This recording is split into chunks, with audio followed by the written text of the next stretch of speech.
हुई अष्टमी व्रत कथा। प्राचीन समय में एक साहूकार था जिसके 7 बेटे और 7 बहुएं थी। साहूकार की एक बेटी भी थी जो दीपावली में ससुराल से मायके आई थी। दीपावली पर घर को लिपने के लिए 7 बहुएं मिट्टी लाने जंगल में गई तो ननद भी उनके साथ गई। साहूकार की बेटी जहाँ मिट्टी काट रही थी उस स्थान पर सियाहू अपने बेटे के साथ रहती थी। मिट्टी काटते हुए गलती से साहूकार की बेटी की खुरपी की चोट से सियाहू का एक बच्चा मर गया। सियाहू इस पर क्रोधित होकर बोली, मैं तुम्हारी कोख बांधूंगी। सियाहू के वचन सुनकर साहूकार की बेटी अपनी 7 भाभियों से एक एक करके मिनती करती है कि वो उसके बदले अपनी कोख बंधवा ले। सबसे छोटी भाभी ननद के कोख बंधवाने के लिए तैयार हो जाती है। इसके बाद छोटी भाभी के जो भी बच्चे होते हैं वो 7 दिन बाद मर जाते हैं। 7 पुत्रा की इस प्रकार मृत्यु होने के बाद उसने पंडित को बुलवा कर इसका कारण पूछा। पंडित ने सुराही गाय की सेवा करने की सलाह दी। सुराही सेवा से प्रसन्न होती है और उसे सियाहू के पास ले जाती है। रास्ते थक जाने पर दोनों आराम करने लगते हैं। अचानक साहूकार की बेटी बहू की नज़र एक और जाती है। वहाँ देखती है कि एक सांप गरुड़ पंखिनी के बच्चों को डांसने जा रहा है और वहाँ सांप को मार देती है। इतने में गरुड़ पंखिनी वहाँ आ जाती है और खून बिखरा हुआ देखकर उसे लगता है कि छोटी बहू ने उसके बच्चों को मार दिया है। इस पर वो छोटी बहू को चोंच मारना शुरू कर देती है। छोटी बहू इस पर कहती है कि उसने तो उसके बच्चे की जान बचाई है। गरुड़ पंखिनी इस पर खुश होती है और सुराही सहित उन्हें सियाहू के पास पहुंचा देती है। वहाँ सियाहू छोटी बहू की सेवा से प्रसन्न होकर उसे 7 पुत्र और 7 बहू होने का आशीर्वाद देती है। सियाहू के आशीर्वाद से छोटी बहू का घर पुत्र और पुत्रा बधुओं से हरा भरा हो जाता है। अब सुने विनायक जी की कथा। एक बार गणेश जी छोटे बालक के रूप में चिमटी में चावल और चमचे में दूध लेकर निकले। वो हर किसी से कह रहे थे कि कोई मेरी खीर बना दो, कोई मेरी खीर बना दो। वहाँ पर एक बुढ़िया माई बैठी थी। उसने कहा, लाओ मैं बना देती हूँ। वो छोटा सा बर्तन चढ़ाने लगी तो गणेश जी ने कहा कि दादी माँ, छोटी सी भगौनी मत चढ़ाओ। तुम्हारे घर में जो सबसे बड़ा बर्तन हो वो ही चढ़ाओ। बुढ़िया माई ने गणेश जी का मन रखने के लिए 12 बर्तन चढ़ा दिया। वो देखती रह गई कि वो जो थोड़े से चावल उस बड़े बर्तन में डाले थे वो तो पूरा भर गया है। गणेश जी ने कहा, दादी माँ, मैं नहा धोआ कर आता हूँ। जब खीर तैयार हो गई तो बुढ़िया माई के पोते पोती खीर खाने के लिए रोने लगे। बुढ़िया ने कहा, गणेश जी महाराज, तेरे भोग लगाना कह कर चूल्हे में थोड़ी सी खीर डाल दी और कटोरी भर कर बच्चों को दे दिया। बुढ़िया की पड़ोसिन ऊपर छत पर से देख रही थी तो बुढ़िया ने सोचा यह चुंगली कर देगी, इसलिए एक कटोरा भर कर उसे भी पकड़ा दिया। बेटे की बहू ने भी चुपके से एक कटोरी खीर ले जाकर खाई और कटोरा चौकी के नीचे छिपा दिया। अभी भी गणेश जी नहा कर नहीं आए थे और बुढ़िया को भी भूख लग रही थी तो वो भी एक कटोरी में खीर निकाल कर केवाड़ के पीछे बैठकर एक बार फिर कहा कि गणेश जी महाराज आपके भोग लगे, यह कहकर खाना शुरू कर दिया। तभी गणेश जी आ गए।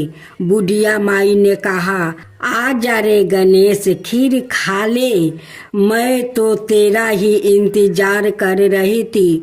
तब गणेश जी ने कहा दादी माँ, मैंने तो खीर पहले ही खा ली है। बुढ़िया ने कहा कब खाया?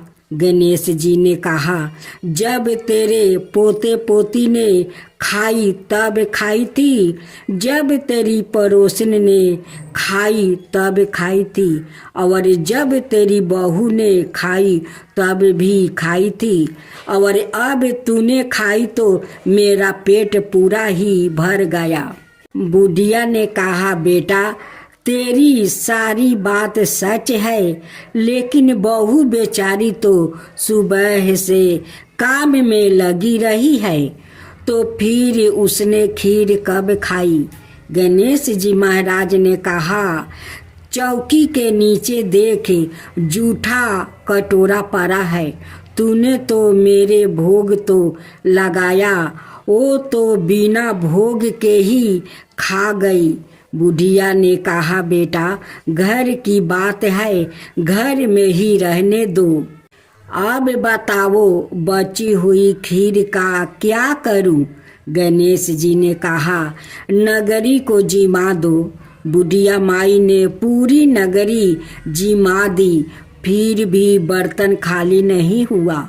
जब राजा को यह बात पता चली तो राजा ने बुढ़िया को बुलाया और कहा क्यों री बुढ़िया, ऐसा बर्तन तेरे घर पर कहाँ से आया?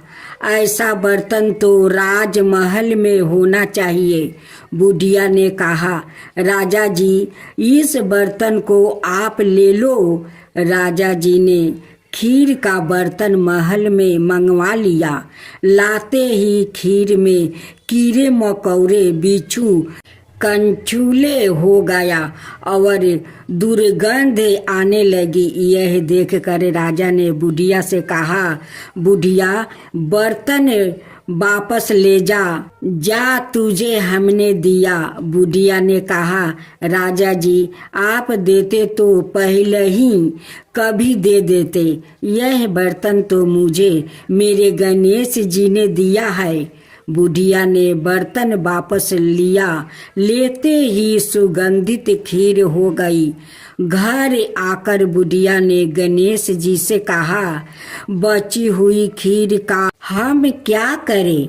गणेश जी ने कहा बची हुई खीर को झोपड़ी के कोने में खारा खोद कर गाड़ दो, उसी जगह सुबह उठकर वापस खोदेगी तो धन के 2-4 मिलेगा।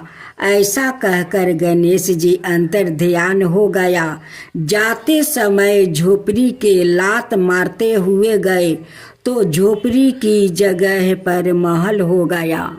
सुबह बहू ने फवारा लेकर पूरे घर को खोद दिया तो कुछ भी नहीं मिला। बहू ने कहा सासू जी थारो गणेश जी तो झूठा है। सास ने कहा बहू मारो गणेश जी झूठो तो नहीं है, ला मैं खोदूं। वो सुई लेकर खोदने लगी तो टन टन करते 2 धन के चरे निकल आए। बहू ने कहा, सासू जी, गणेश जी तो सचो ही है। सास ने कहा, गणेश जी तो भावनाओं का भूखा है। हे गजनंदे गणेश जी महाराज, जैसे आपने बुढ़िया को दिया वैसे सबको देना। विनायक जी की कहानी कहने वाले, हुंकार भरने वाले और आस पास के सभी सुनने वाले सबको देना। गणेश भगवान की जय, गणेश भगवान की जय, गणपति पप्पा की जय, गणपति पप्पा की जय। जी आप सुने राधा रानी और तुलसी का था। एक बार राधा जी सखी से बोली, सखी तुम श्री कृष्णा की प्रसन्नता के लिए किसी देवता की ऐसी पूजा बताओ जो परम सौभाग्य वर्धक हो।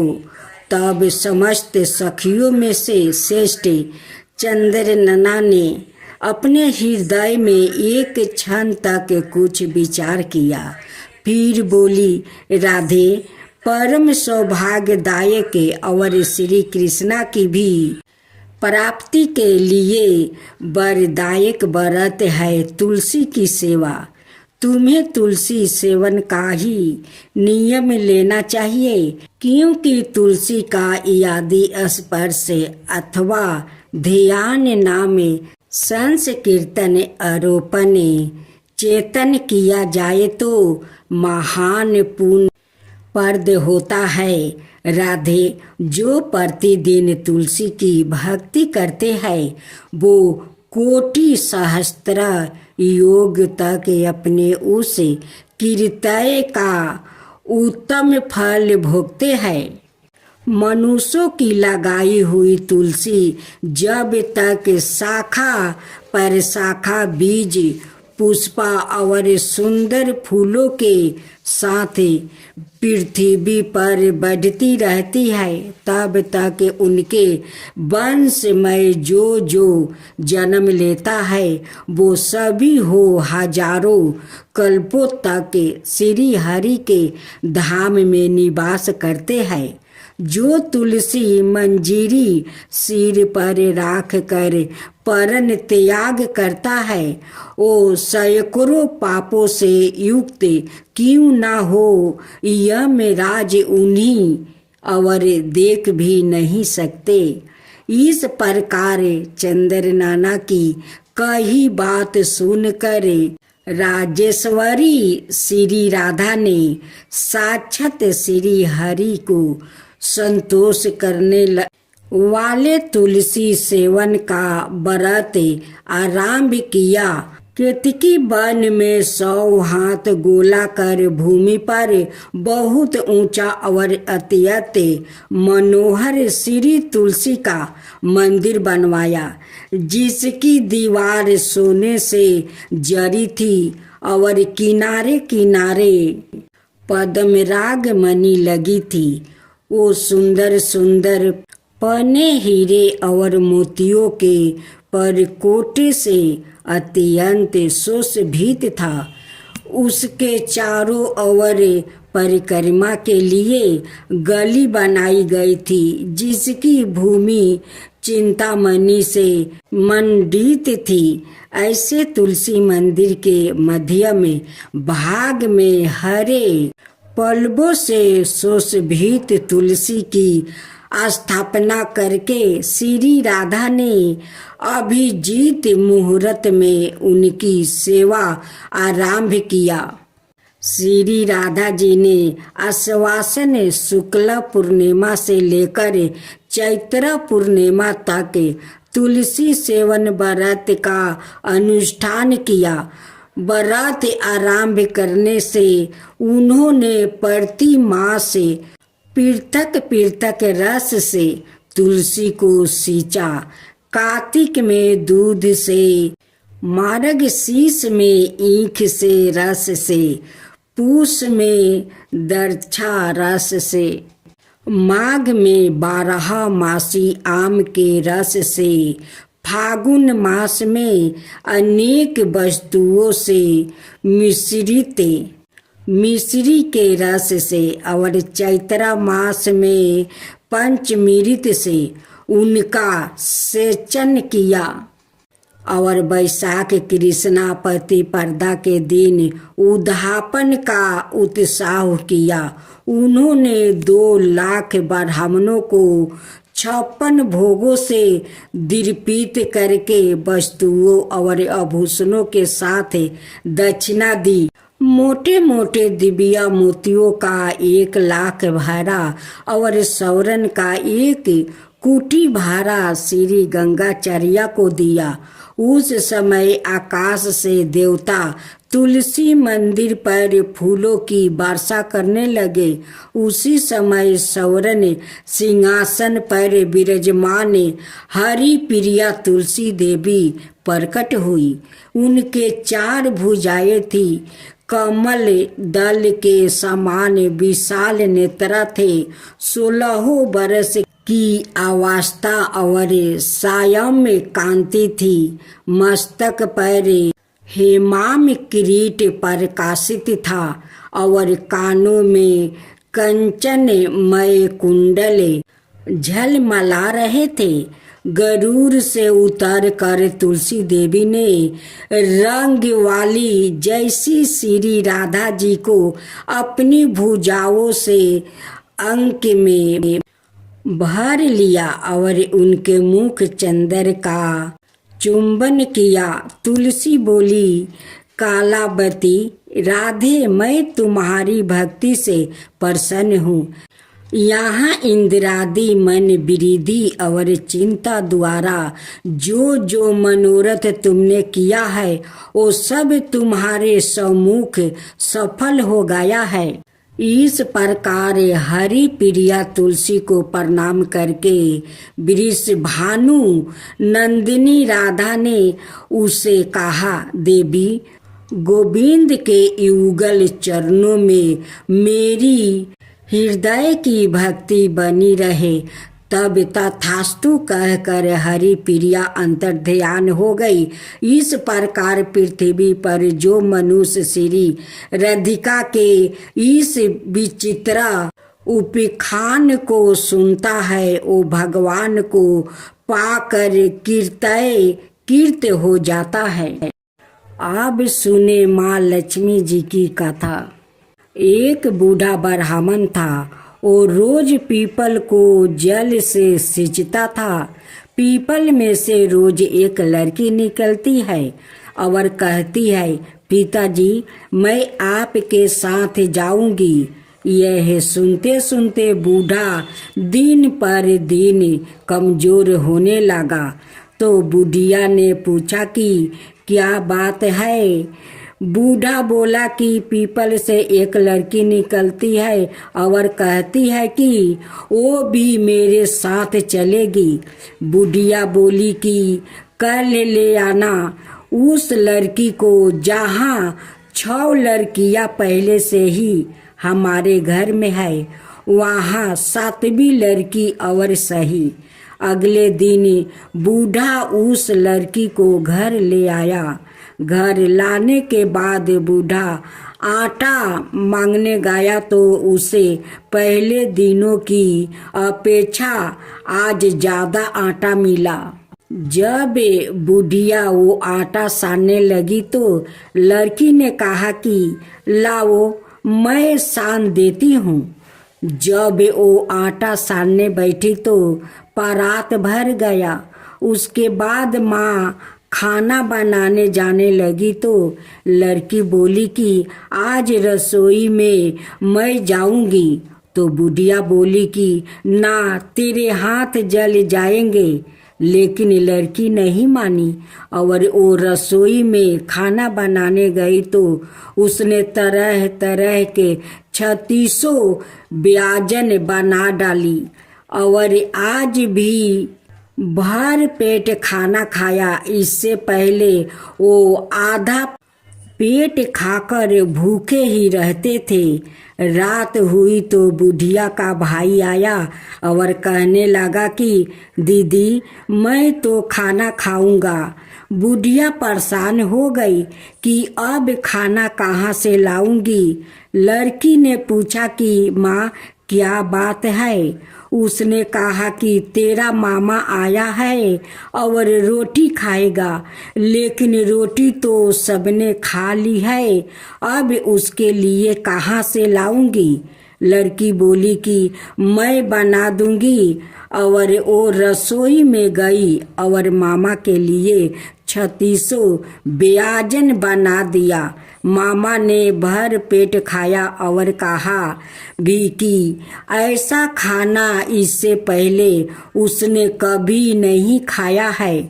बुढ़िया ने कहा कि भाई तेरी पवानी भाजी है, उसी ने बनाया है।